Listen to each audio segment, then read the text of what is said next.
Hallelujah. ശിംശോൻ്റെ കാര്യം നോക്കിക്കഴിഞ്ഞാൽ സ്തോത്രം, അപ്പനോടും അമ്മയോടും അധികം സംസാരിക്കുന്ന പ്രകൃതം അവനില്ല. സ്തോത്രം, ഹല്ലേലൂയ. ശിംശോനെ നോക്കിയാൽ അവൻ ഒറ്റയ്ക്കുള്ള ഒരു ജീവിതമാണ്, ഒറ്റയ്ക്കുള്ളൊരു ജീവിതം. ഈ 4 അധ്യായങ്ങൾ നമ്മൾ പഠിക്കുമ്പോൾ ശിംശോനെ കാണുന്നത് എല്ലായിടത്തും ഒറ്റയ്ക്കാണ്. ഒരു പ്രാവശ്യം മാത്രം അപ്പനോടും അമ്മയോടും കൂടെ പോകുന്നത് കണ്ടേ. സ്തോത്രം, ഹല്ലേലൂയ. ഞാൻ പറയട്ടെ, തലമുറ ഒറ്റയ്ക്കിരിക്കാൻ ആഗ്രഹിക്കുന്നെങ്കിൽ മനസ്സിലാക്കിക്കണോ, something wrong somewhere. Praise God, hallelujah. പണ്ട് കൂട്ടുകാരുണ്ടായിരുന്നു, ഇപ്പോൾ കൂട്ടുകാരില്ല. പണ്ട് അപ്പനോടും അമ്മയോടും സംസാരിക്കുമായിരുന്നു എല്ലാ ദിവസവും, ഇപ്പം സംസാരം കുറഞ്ഞു. ഇപ്പം കൂടുതലും അപ്പനോടും അമ്മയോടും കൂടെ ഇരിക്കുകയല്ല, ഇപ്പം വാതിലടച്ചിട്ട് മുറിക്കകത്തിരിക്കുക. സ്തോത്രം, സംതിങ് റോങ് സംവെയർ. ഹല്ലേലൂയ. എന്ന് പറഞ്ഞാൽ ഏതോ കാര്യങ്ങളാൽ പിടിക്കപ്പെട്ടിരിക്കുന്നു. സ്തോത്രം, അത് തലമുറയെ വശീകരിക്കുന്ന ശക്തിയാണ്, തലമുറയെ നശിപ്പിക്കുന്ന ശക്തിയാണ്. ഹല്ലേലൂയ.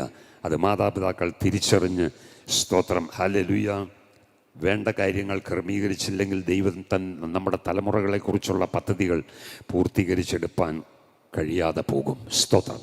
അപ്പോൾ ശിംശോൻ ദൈവത്തിന് വേണ്ടി, എന്തിനാ ശിംശോൻ്റെ മേൽ ജനിക്കുന്നതിന് മുമ്പേ സ്തോത്രം ദൈവശക്തി പകർന്നതെന്ന് ചോദിച്ചാൽ ഫിലിസ്ത്യ ശക്തികളെ തകർക്കുവാൻ. പക്ഷെ ദൈവം വിശ്വസ്തൻ. ശിംശോൻ്റെ അവസാനത്തെ പ്രാർത്ഥന, തൻ്റെ ആയുഷ്കാലം മുഴുവൻ താൻ ജീവിച്ചിരുന്നപ്പോൾ നശിപ്പിച്ചതിൻ്റെ അധികം തൻ്റെ മരണസമയത്ത് സ്തോത്രം തന്നെ കൊണ്ട് ചെയ്തെടുപ്പിച്ചു. സ്തോത്രം. ഒരു കാര്യം മനസ്സിലാക്കണം, വിശ്വാസവീരന്മാരുടെ പട്ടികയ്ക്കകത്ത് എബ്രായ ലേഖനം 11-ാം അധ്യായത്തിൻ്റെ 32-ാം വാക്യത്തിൻ്റെ അകത്ത് ശിംശോൻ്റെ പേര് വന്നു. എന്താ കാര്യം? ലാസ്റ്റ് മിനിറ്റിൽ താൻ മരിക്കുകയാണെന്ന് നല്ല നിശ്ചയം വന്നപ്പോൾ ദൈവത്തോട് തിരിഞ്ഞു പ്രാർത്ഥിച്ചു. ഏതുദ്ദേശത്തിനു വേണ്ടി എന്നെ നീ ഭൂമിയിൽ ഈ മഹാശക്തി തന്ന്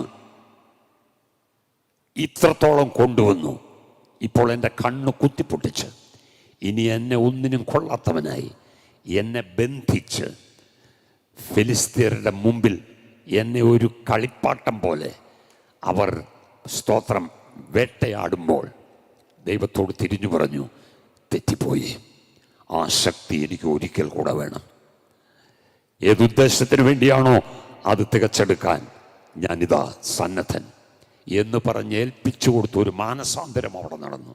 ദൈവത്തിലേക്ക് തിരിഞ്ഞു. ലാസ്റ്റ് മിനിറ്റിൽ, മരിക്കുന്നതിന് തൊട്ട് മുമ്പ് സ്തോത്രം, അങ്ങനെ താൻ ജീവിച്ചിരുന്ന സമയത്തേക്കാൾ തൻ്റെ മരണസമയത്ത് കൊന്നവർ അധികമായിരുന്നു.